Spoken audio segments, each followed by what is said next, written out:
Was the president briefed today on the Supreme Court decision? He was, yes. Right? And I think you should ask him the questions when you see him at 2:30 at the seniors roundtable.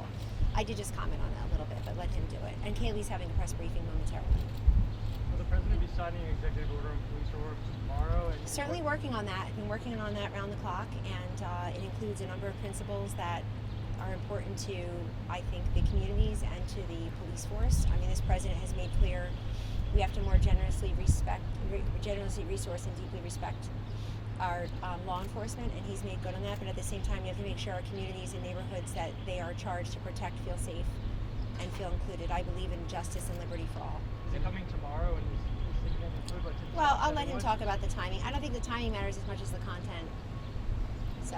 In terms of the guests, there was some discussion that he would be inviting some families who have been affected by this, some black families who have lost loved ones to police violence. Can you indicate who some of those might be and why the value is in obviously getting their opinion face to face? Well, I will tell you, Pete, that we're very pleased, a number of us, to have talked to some members of those families over time.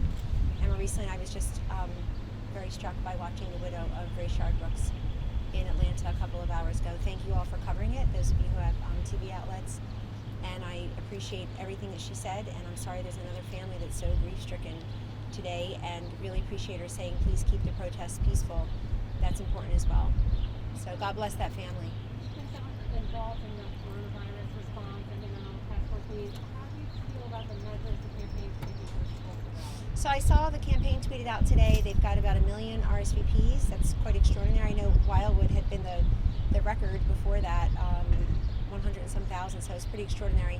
And that they're doing temperature checks, giving everybody a face mask and hand sanitizer. So I think it sounds like the campaign is taking steps that comport with what the CDC has said, and possibly even local Tulsa or state Oklahoma guidelines. I'd have to look at that and see what phase they're in. I think they're pretty well along there in Oklahoma. So that's good. It's a recognition that there are guidelines in place that should be followed, and we want everybody to have safety and still to be able to participate in gatherings like that. I read the paper last night. People were out in Central Park. In fact, one headline said that many people didn't have masks and some people didn't have pants. New York Post headline, amazing. So I didn't click on and read the rest of it, but we certainly hope that the people in Oklahoma will adhere to all the reasonable guidelines. Last one on strategy. The coronavirus task force hasn't done a formal briefing since, I think, April 27th.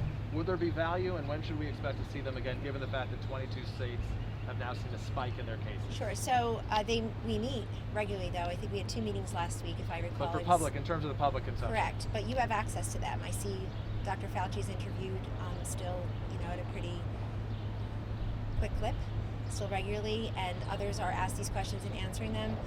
I do think, my own opinion is, we should get a lot of that messaging out there, because not even messaging, the facts and figures out there, because just to keep the public informed, especially now that we're not in the day-by-day increase in cases, increase in deaths. Where are the ventilators? I mean, that was a very fraught time for the whole country. And so to be able to provide the information now so people know where we are, in which states and where we're going, would be very useful. Whether it's a formal task force briefing, or Kaylee answers the questions in her press briefing, or the president has asked them in an open pool spray, or the doctors are on hand, or the doctors are on TV or radio or in print being asked the questions. I think that all has great value for the country. Yes, so I do. Would you support a briefing here, Kelly? Would you support a briefing here? Well, I support the fact that Kaylee's about to have a briefing. You should ask her those questions. We'll watch this interview later. Who was it with, so we can watch?